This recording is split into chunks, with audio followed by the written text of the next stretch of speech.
తరుణమిదే పాపికి పరలోకం చేరుటకు ఆనరకమును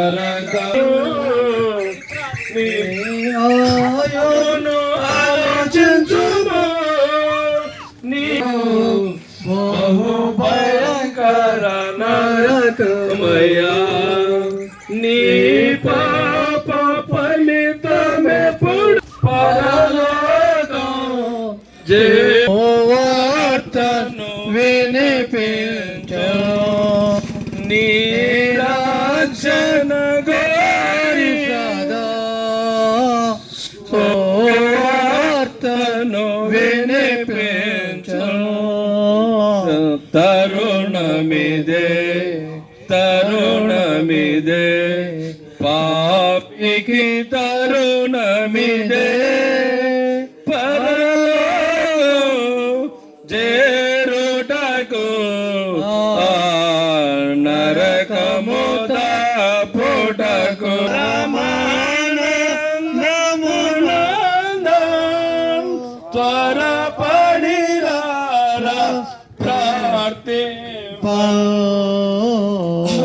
తరుణమిదే తరుణమిదే పాపికి తరుణమిదే పరలోకం చేరుటకు నరకము తప్పుటకు పరలోకం చేరుటకు. సోదరులారా 2 నిమిషాలు సువార్త చెప్తాము. జాగ్రత్తగా అనాల్సిందిగా ప్రభుపేట మనం చెప్తున్నాను. దేవుడు లోకం ఎంతో ప్రేమించను కాగా తన అద్వితీయ కుమారుని విశ్వాసముతో ప్రతివాడును నశింపక నిత్య జీవం పొందినట్లు ఆయన్ను అనుగ్రహించను. పాపులను రక్షించుటకు క్రీస్తు యేసు ఈ లోకములకు వచ్చినను వాక్యము నమ్మదగినది. పాపముల జీతము మరణము, అయితే ప్రభు అయిన యేసుక్రీస్తునందు నిత్య జీవము.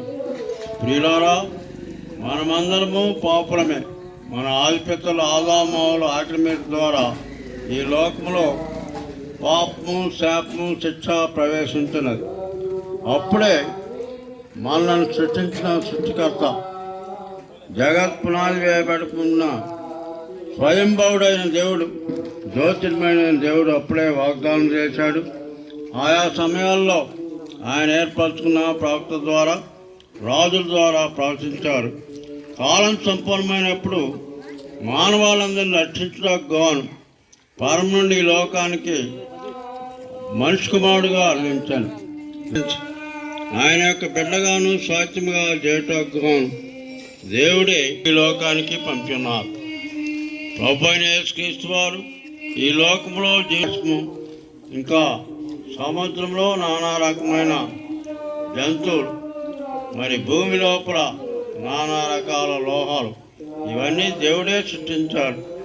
మనలను రక్షించడానికి గాను పతనమైన మానవులను తిరిగి ఆయన యొక్క రాజ్యంలో చేర్చడానికి గాను ఆ ప్రేమ ఈ లోకానికి మానవులకు వచ్చి మానవులందరినీ ప్రేమించి సువార్త ప్రకటించారు.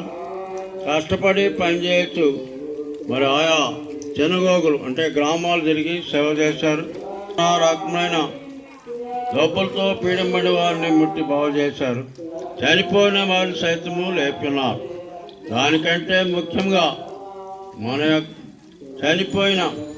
చచ్చిన మనను శాశ్వతంగా రక్షించగాను ఆ ప్రేమమయుడే, ఆ నీతిమంతుడే, ఆ పరిశుద్ధుడే, కృపమయుడే మనందరినీ ప్రేమించి కలవరశుల్లో మనం పొందవలసిన ఉగ్రత, శాపము, శిక్ష మనకు బదులుగా ప్రాణమర్పించారు.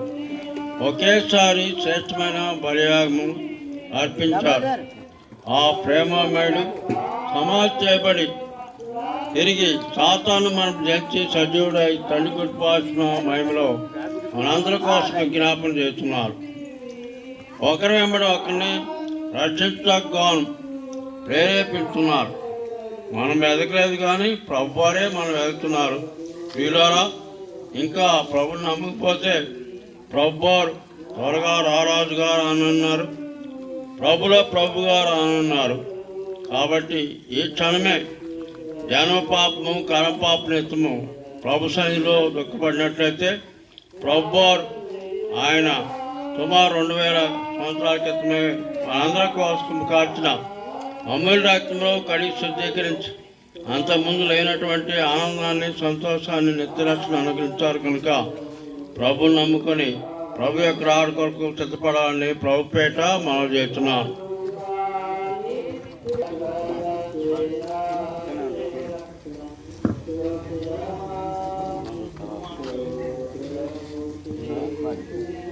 రాండి రాండి యేసుని వద్దకు రమ్మనుచున్నాడు.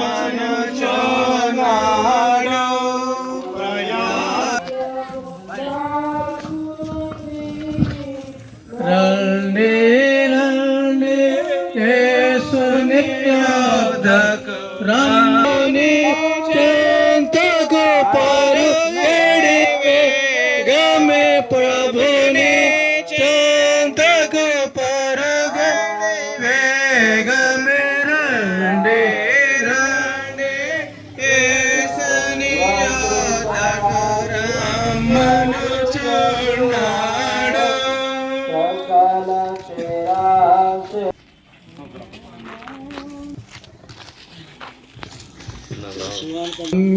గమ్యంబుయేదో ఒకసారి యోచించవా, ఈనాడే నీవు ప్రభు యేసు కొరకు యేసు కొరకు నీ హృదయమర్పించవా.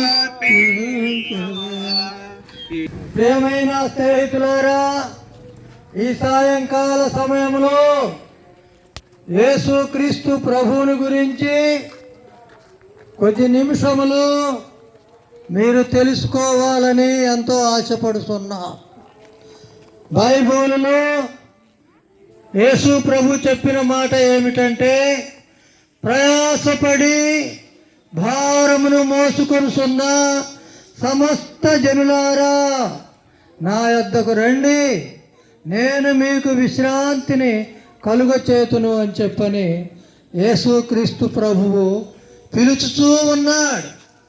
రోమపత్రికలో ఏ భేదమును లేదు, అందరూ పాపము చేసి దేవుడు అనుగ్రహించు మహిమను పొందలేకపోతున్నారని చెప్పుతూ ఉన్నది. యోహాను సువార్త 1వ అధ్యాయంలో తన్ను ఎందరు అంగీకరించినో అనగా తన నామమునందు విశ్వాసముంచిన వారికి దేవుని పిల్లలవుటకు దేవుడు ఆయన అనుగ్రహించునని ఒక పోలిక తన యొక్క స్వరూపమును ఇచ్చినాడు. మానవుడు తన యొక్క పనుల వలన దేవునిని తెలుసుకోలేనటువంటి ఉన్నాడు, కానీ దేవుని కొరకైనటువంటి సమయము దేవునిని గురించి తెలుసుకోలేకపోతున్నాడు. ప్రయాసపడుతున్నారు. బిడ్డల కొరకై ప్రయాస, ముందు చూపు కొరకై ప్రయాస, ఇదిగో ఈ భూ సంబంధమైన ఆశల కొరకై ప్రయాస. అయితే మానవులు ఈ లోకమును విడిచిన తరువాత ఎక్కడికి వెళుతున్నామో ఆ ప్రయాసను వారు మరచిపోయి ఉన్నారు. ప్రతి మానవుడు తెలుసుకోవలసిన ప్రయాస ఏమనగా, ఇంకా నేను ఎన్ని సంవత్సరములు జీవిస్తాను, ఇంకా నాకు దేవుడు ఎన్ని సంవత్సరములు ఆయుష్ ఇచ్చాడు అని మనము ప్రశ్న వేసుకున్నప్పుడు ఆ ప్రశ్నకు సమాధానము దొరకదు. ఎందుకు దొరకదంటే, మానవ జీవితం అనేది మర్మముతో కూడినది. నీవెప్పుడు చనిపోతావో, నేనెప్పుడు చనిపోతానో మనకు తెలియదు. ఎట్లా చనిపోతామో తెలియదు, ఎప్పుడు చనిపోతామో తెలియదు, ఏ స్థలంలో చనిపోతామో తెలియదు. అదంతా కూడా మనలను సృష్టించిన దేవునికే తెలుసు. మానవుని యొక్క జీవితము మర్మములతో కూడిన జీవితం కనుక ప్రతి మానవుడు దేవుడంటే భయపడాలి. ఎందుకు భయపడాలి అనగా, దేవుడు మనిషికి తన స్వరూపము అనగా కొన్ని దినాలు మాత్రమే ఈ భూలోకములో జీవించి అవడానికి ఆయన మార్గమును ఏర్పరిచినాడు. కనుకనే యేసు ప్రభు అన్నాడు, నేనే మార్గమును, నేనే సత్యమును, నేనే జీవమునై ఉన్నాను అని యేసుక్రీస్తు ప్రభు వారు చెప్పి ఉన్నారు. మార్గము, ఎక్కడికి మార్గము? ఈ రోజులలో మనం బస్సు వెళ్ళాలి, ఏదైనా ఊరు వెళ్ళాలంటే ఆ మార్గము తెలిసి ఉండాలి. అలాగుననే మనము చనిపోయిన తరువాత, ఈ భూమిని విడిచిన తరువాత మనం ఎక్కడికి వెళుతున్నామో ఆ మార్గమును తెలుసుకొనుట ప్రతి మానవునికి అవసరమై ఉన్నది. అది ముఖ్యమైనటువంటి సంగతి. అది ఎందుకనగా ఎక్కడికి వెళ్తామో, చనిపోయిన తర్వాత ఏం జరిగిద్దో అని తెలుసుకోలేకపోతే నిత్య నరకం ఉన్నది. దేవుడు 2 స్థలాలను సిద్ధపరిచాడు. ఒకటి దేవుని రాజ్యం, రెండవది అగ్నిగంధకములతో మండు గుండము. ఆ యొక్క అగ్నిగంధకములతో మండు గుండములో నువ్వు నేను వెళ్ళుట దేవునికి ఇష్టము లేక, ఆ గొప్ప దేవుడు, మహిమ కలిగిన దేవుడు, మనలను సృష్టించిన సృష్టికర్త, పాపమునకు వచ్చు జీతము మరణము కనుక ఆ మరణ బంధితులమైన మనలను ఇదిగో 2వ మరణము నుండి తప్పించుటకు తన్ను తాను తగ్గించుకొని ఈ లోకములోనికి వచ్చాడు. నరరూపిగా వచ్చాడు. మన యొక్క దేహమును ధరించుకున్నాడు.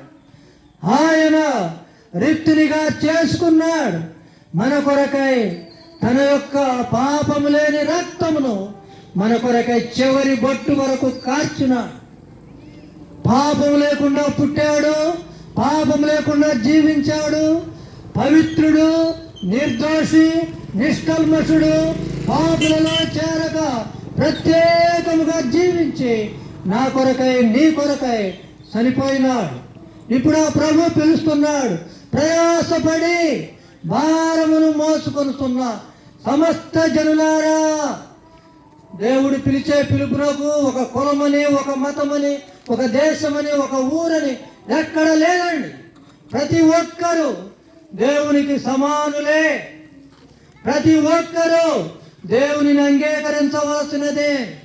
అందుకనే బైబిల్లో ఉందంటే యేసుక్రీస్తు అందరికీ ప్రభు. ఈ దినాన ఈ వాక్యములు విని మీరు ఒక తీర్మానములకు రాకపోతే నష్టపోతా. ఎందుకనగా యేసుక్రీస్తు ప్రభు ఇదిగో నేను త్వరగా వచ్చుతున్నానని చెప్పినాడు. ఎప్పుడు వస్తాడో తెలియదు. ఈ రాత్రే వస్తే మన యొక్క గతి ఏమవుతుంది? ఈ రాత్రి వస్తే మనం ఎక్కడికి వెళుతున్నాం? కనుక ఆలోచన చేయండి ప్రియులారా, ఆలోచించండి. పాపుల రక్షకుడైన యేసుక్రీస్తు ప్రభు దగ్గరకు వచ్చి, ప్రభువా నేను పాపినని ఒప్పుకొని పాప క్షమాపణ పొంది ఆత్మరక్షణ పొందవలసినదిగా మిమ్మల్ని ప్రేమతో బతిమాలుస్తున్నాం. ఆయనకు డబ్బులు అవసరం లేదండి. మనం నోటితో మన పాపములను ఒప్పుకొని హృదయంలో ఆయనను చేర్చుకొని నేడలా పాపి పరిశుద్ధుడిగా తీర్చబడి నరకమును తప్పించుకొని దేవుని రాజ్యములోనికి వెళ్ళుచున్నాడు. అట్టి కృప ఇక్కడ ఉన్న వారందరికీ దేవుడు దయచేయను కాక. ఆలోచించండి. ఒక నిర్ణయమునకు వచ్చి ఇదిగో ప్రార్థనకు వెళ్ళుచు మన జీవితాలు మార్చుకొని పరలోకము రావాలని మిమ్మల్ని అందరినీ ప్రేమతో బతిమాలుచున్నాం.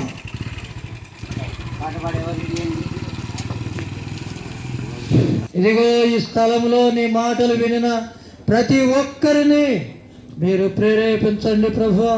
నీకు లోబడి నీ వాక్యమునకు విధేయులై వారి హృదయములలో నిన్ను చేర్చుకుని పాప క్షమాపణ పొంది ఆత్మరక్షణ పొంది మనసులో నెమ్మది, శాంతి, సమాధానము పొందుటకు సహాయం చేయమని పరిశుద్ధాత్మ దేవ నీవే వారిని దర్శించమని మీ చేతులకు అప్పగించుకొనుసు ముందుకు వెళ్ళుచుండగా నీ పనిని ఆశీర్వదించమని యేసు ప్రభు నామములో అడిగి వేడుకొనుచున్నాము తండ్రి. ఆమేన్. ప్రియులారా, రేపు క్రిస్టియన్ అసెంబ్లీ బ్రదర్ సంఘంలో కూడికలు జరగబోతున్నాయి. ఉదయం, మధ్యాహ్న కాలం, రాత్రి కాలం సువార్త చెప్పడానికి వచ్చిన సేవకులు తెనాలి నుంచి, పెరేపాలెం నుంచి, యాడికి గ్రామం నుంచి సేవకులు రేపు సువార్త అయ్యా తండ్రి చెప్తున్నారు. అందరూ రావాల్సిందిగా ప్రియులారా కోరుతున్నాము. సమయము ఉదయం 9 గంటల నుండి రాత్రి ఎంతవరకు దేవుడి చిత్తమైతే ఎంతవరకు వాడుకుంటాడో అంతవరకు జరిగించుకోవాలని దేవుని నామం పేరిట అడుగుతున్నాం. చెప్పాను.